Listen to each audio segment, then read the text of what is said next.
In this small southern town, the streets lined with quaint houses and manicured gardens hide a much darker truth, lurking in the corners of every building, every interaction.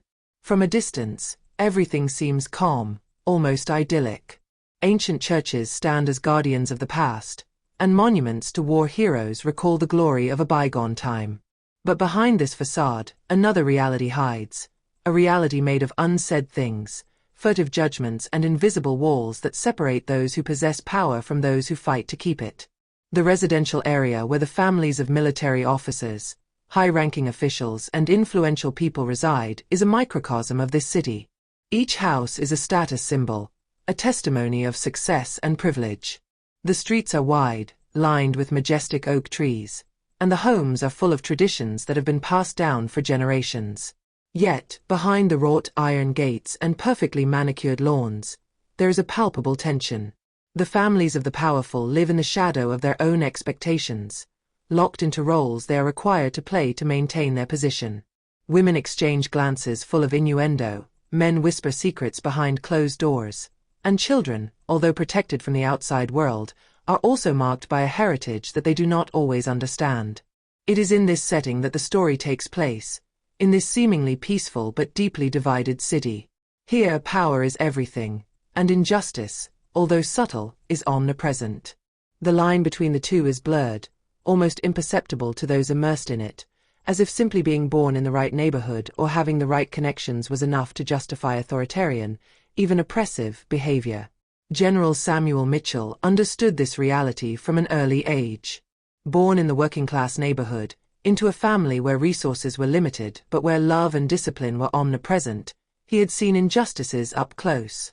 He had grown up observing the trials of his parents, who had fought to give him a better life, and he knew that only constant effort, intelligence and determination could allow him to rise above the expectations that society imposed on someone of his color. He had managed to find a place for himself in the white world, a world that seemed to have rejected him before he had even begun to make a place for himself. His military career was an indisputable success, but it was not without sacrifice. Samuel had learned early on that he had to do more, work harder, stand straighter, because any deviation, even minimal, would be seen as a sign of weakness, a flaw that could be exploited. Every rise in his career had been marked by silent struggles, times when he had to face prejudice and thinly veiled comments about his race. But Samuel held on, because his dream was not only to succeed, but to show that a black man could, through his merit alone, impose himself in a world where injustice was often the norm.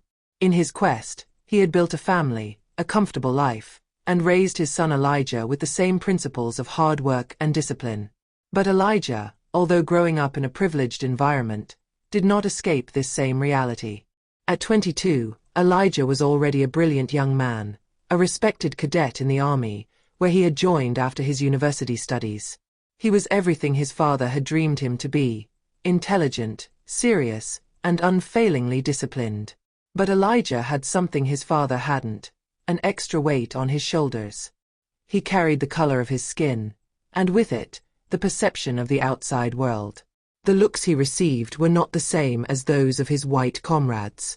His superiors, although they appreciated his work, often looked at him with a distance, as if he constantly had to prove himself worthy, as if his very existence in the army was a challenge for them.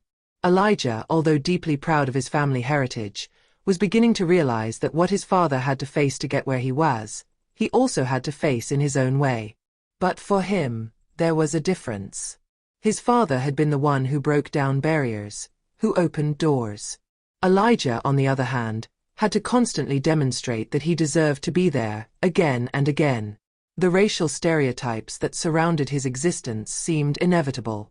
There were the whispers behind his back, the suspicious looks from the police officers when he walked the streets alone, and the quietly demeaning comments from some of his colleagues who didn't understand how a black man, even as accomplished as he was, could stand among them.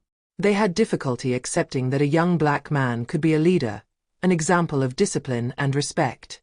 People saw him primarily as another young black man in a uniform, not as the general's son, the heir to a dynasty of service and loyalty.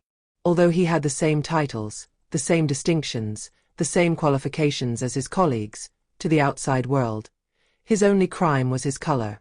It weighed on him more and more. Elijah had chosen to follow in his father's footsteps, to prove himself in the army, but every day seemed to be a new test. A test he had to constantly submit to.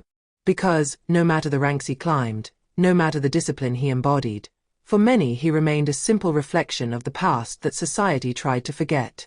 A black man in a uniform. He began to wonder if, for all his good fortune in being the general's son, he was not, in his own way, also imprisoned by a system that, while offering him opportunities, would never let him be fully accepted. And this doubt, slowly, undermined his confidence in himself and in the future.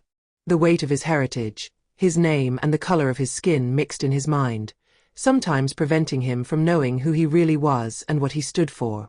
The general's son, yes, but also the young black man who could always be looked at askance in the streets, even with an impeccable uniform. One Friday evening, after an intense workout that had left him exhausted, Elijah headed to a small local restaurant. It wasn't an extravagant place, just a modest place where he used to come alone after a long week. The dim glow of neon lights outside and the tantalizing smell of comfort food wafting from the restaurant seemed to offer him a welcome respite from busy days. Dressed in his military boots, worn jeans and a casual shirt, he was just looking to escape the pressure that weighed on him. The weight of the uniform, the stares, the incessant judgments, all of that seemed to fade away when the restaurant door closed behind him. But that evening, the peace he hoped to find would quickly escape him. The street was quiet, almost deserted, as it often was at that time, and the sound of tires screeching on the asphalt was almost menacing in the cool evening air. Suddenly, wailing sirens were heard in the distance. Then the silhouette of a patrol car appeared around the corner. Elijah had seen these cars many times before, slowly driving past him without ever stopping. The police had never actually approached him, but he knew that their gaze, heavy with suspicion, never completely left him. Just being a young black man, walking alone, seemed to be enough to raise an alarm in the minds of many of these officers. That evening, the car stopped right in front of him, as if fate had decided to have an additional ordeal in store for him. The door opened suddenly, and an officer got out. Thompson, a young man in his early 30s, carried an arrogant attitude, as if he ruled the streets. His clenched jaw and his icy gaze said a lot about his mood at the moment. "What are you here doing, exactly?" Thompson said, his voice sharp and almost condescending. He didn't seem to be looking for a simple answer, but rather a justification, a loophole he could exploit. Elijah, who knew how to recognize the intensity in the police officer's gazes, looked up, quickly assessed the situation and, despite the palpable tension, responded calmly. "I'm just going to my dinner, Agent. Nothing more." He had learned to keep calm in these situations. His uniform and status were of no use in a context like this. The man he was, the general's son, the model soldier, had no importance at that precise moment. At that moment, he was just a young black man on the street.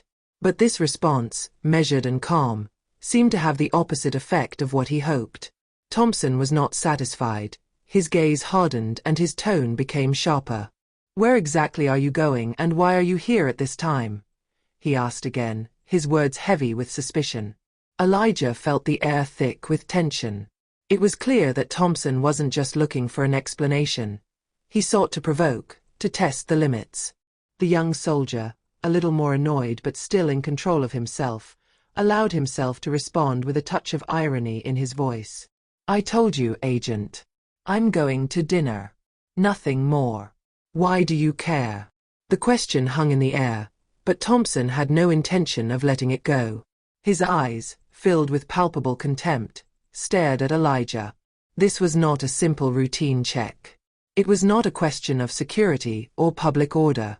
It was a test of power, a moment where he could, as his agent, remind Elijah that he was never truly free. It didn't matter his status. It didn't matter his pedigree.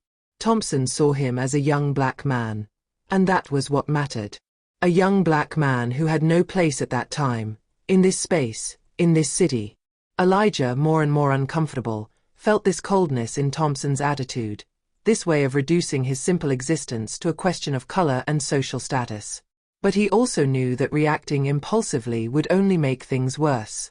So, while clenching his fists to avoid showing the slightest sign of weakness, he remained silent, waiting for the situation to calm down on its own. But Thompson wasn't one to give up. He stepped forward abruptly, as if he had just reached a conclusion to his own mental investigation, and called out, "I'm going to have to search you." His decision was made. He didn't even wait for Elijah's permission. It was a simple formality, in his eyes. A way to put a young black man in his place. The young soldier had no time to react. In an instant, Thompson had taken out his leather gloves and was already approaching him with his arms outstretched. The situation was quickly becoming explosive.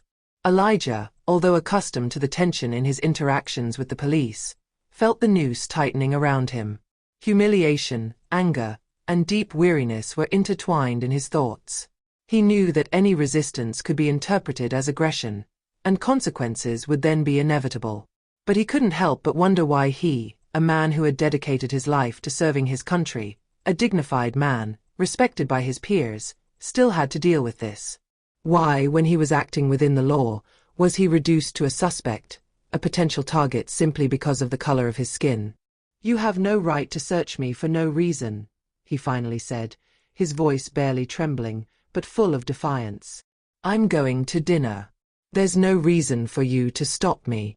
Thompson paused for a moment, unsettled by the verbal confrontation, but his arrogance quickly overcame any form of reason. "Don't make me use force," he said coldly, ready to cross a line he never would have crossed if Elijah had been white. But that night, Elijah understood that, for him, this line never really existed. In a few moments, the situation degenerated. Elijah, although deeply shocked by the brutality and aggressiveness of the interaction, remained calm. He knew that any impulsive reaction would only make things worse. He tried to maintain his composure, refusing to give in to the escalating verbal abuse. But around him, the tension was becoming palpable. The crowd, which had begun to form a circle around the incident, was growing louder and louder.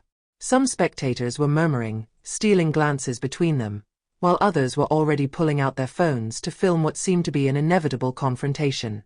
Elijah realized that the scene, now visible to everyone, was transforming into a spectacle that he could no longer control. He was fighting against more than just Thompson's authority at that point. He was fighting against a society that had become accustomed to seeing young black men as targets. The moment was crucial. The look of the witnesses, the cameras focused on him, all this made each movement a public act, a symbolic act. But deep down, Elijah only wanted to disappear into the crowd, to escape this hell of public humiliation. Suddenly, without warning, in a fit of frustration and rage, Thompson lunged at him and delivered a brutal blow to his face. The sound of the shot cracked in the air, shrill, almost unreal. The crash echoed off the walls of the buildings, causing a moment of shocked silence in the street. Elijah staggered from the force of the impact, but he quickly stood up, gritting his teeth, fighting back the urge to react impulsively. He remembered the lessons his father, the general, had taught him. Never give in to gratuitous violence. Remain calm, remain dignified. Elijah's eyes closed for a moment from the blow, but when he opened his eyes again, he tried to maintain his composure. He knew the situation could escalate further if violence spread. He slowly raised an arm, as if to push the agent away without responding to the aggression with further violence. It was an attempt at self-control, a last effort to prevent the situation from getting completely out of control. But his gesture, as measured as it was, did not have the desired effect. Before he could even react further, another larger police officer rushed from the other side, violently grabbing his arm and immobilizing him. The agent's embrace was brutal, almost devoid of any form of restraint. Elijah quickly found himself in a hold he hadn't anticipated, his arm twisted behind his back, pain stabbing, as the other officer forced him to lean forward. The street, which was in full turmoil, now echoed with the shouts of witnesses who were calling for help or trying to understand what was happening. The phones filmed every moment, immortalizing the public humiliation of an innocent young man caught in the wheel of injustice. The tension rose a notch, and a few minutes later, police car sirens could be heard in the distance. General Mitchell, having learned of the incident through witnesses and viral videos shared on social media, arrived on the scene, followed by several of his subordinates. His face, usually implacable, was now marked by visible frustration. The emotion that overwhelmed him was a mixture of anger and disbelief. His son, this young man whom he had raised in discipline, honor, and respect for military values, was now the victim of a brutal and obvious injustice. He knew this situation went too far, way beyond a simple misunderstanding. But when he arrived on the scene, he was hit by a wall of disbelief. The reception from the police, far from being respectful, was filled with a hostility he had never imagined. There was no salvation, no recognition of his authority or role. No, instead he felt a rejection, an almost palpable animosity. The general, the man who had led battles, commanded troops, suddenly found himself facing an invisible but firm wall, a wall made up of prejudice and intolerance. Thompson, seeing the general arrive, did not even make the slightest gesture of retreat. On the contrary, his gaze hardened even more, and he approached the general, with palpable arrogance. "You think because of your name you are above the rules," he shouted, his voice sharp, full of contempt. He wasn't even aware of the irony of his own ignorance, of the heaviness of his words. What he didn't know was that the name Mitchell carried a history, a weight Thompson could never understand. Samuel knew this was not just an isolated incident. It wasn't just a confrontation between a father and a son, nor even a simple altercation with police officers. What he had just experienced, what he had just seen, was a brutal reminder of the reality of the world in which he lived. A world where, despite all the titles, the distinctions, and the position he had built over the years, he remained first and foremost a black man in the eyes of a system blinded by its prejudices. The violence and dehumanization he observed towards Elijah was not part of an isolated incident. They were part of a culture of systemic violence that went beyond the actions of a few police officers. He knew it now more than ever. No matter what ranks, medals, education, or social position he had acquired, in the eyes of those who embodied this system, he was always seen through the lens of the color of his skin. Samuel felt betrayed, not only by the police, but also by a legal and social system that had accepted and perpetuated these injustices for too long. For Samuel, it was a devastating shock. A father, proud of his son, proud to have guided him towards a military career, found himself seeing his own child humiliated and beaten by those who were supposed to guarantee his safety. But beyond the personal pain, there was a call to action that resonated in his mind. A call to stand up not only to defend your son, but for all other victims of this failing system. It was a shock, but it was also the moment when he understood that his role could no longer be that of a spectator. He could no longer be content with fighting injustices on a small scale. This fight was that of an entire generation. He turned to his son, motionless, scarred by the incident, and the pain he felt for him was deep. But he knew this was no longer just a personal conflict. It wasn't just a family affair. What had just happened was an ordeal that would become a catalyst for much larger change. A change that would go far beyond his own family and would touch the very essence of the system of justice and equality. He decided not only for Elijah, but for all young black people who suffered daily from police brutality and racial discrimination, to make a radical decision. He knew his actions would have consequences. He launched a series of lawsuits against local police, denouncing racial brutality and abuse of power.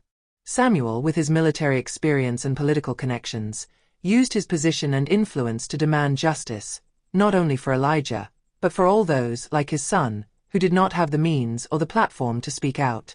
This decision was not a simple legal step. It was an act of war, a declaration that he would no longer tolerate injustice. General Mitchell, the man of tactics and strategy that he was, knew that this fight would not be limited to a few months of legal proceedings. It would be a long, grueling, but necessary battle. The months that followed were an endless ordeal. The press went wild over the affair. The videos circulated, and debates about police abuse of power gained momentum. But that was only the beginning. Samuel knew that this trial was only a first step. It was just one link in the larger chain of change he hoped for. It was not just about condemning the actions of one police officer, but about confronting an entire system that had allowed this kind of behavior to multiply, with impunity. Every day spent fighting in court, every motion filed, every proceeding initiated strengthened Samuel's determination. It was not a question of winning or losing this trial, but a question of holding the system accountable for its actions, and of questioning the principles that had fueled this cycle of violence and hatred. Elijah, for his part, although distressed by the incident, realized that he could never be seen in the same way again. The young soldier, discreet, obedient, and always under his father's wing, was now a man who carried much more than his own dreams and ambitions. He carried the voice of all those who, like him, had been crushed by an unjust system. Elijah understood that this fight, whether he won or not, would determine his future, but especially that of many other people who suffered, in the shadows, the same oppression. It was a fight for dignity, a fight for equality, a fight for the recognition of their humanity. Samuel knew that all was not lost. This fight, what he was now engaging in, was a breach in the wall of injustice. He was going to give his son, and those like him, a chance to fight not just for legal victory, but for lasting change. The trial would be a testimony to resilience, a means of illuminating what was usually hidden under the carpets of social indifference. But beyond the legal decisions, Samuel knew that what he was asking for was not just a verdict. He wanted the city, and an entire system, to understand that the dignity and lives of black people, of all black people, had equal value. And for that, they had to be heard, at all costs.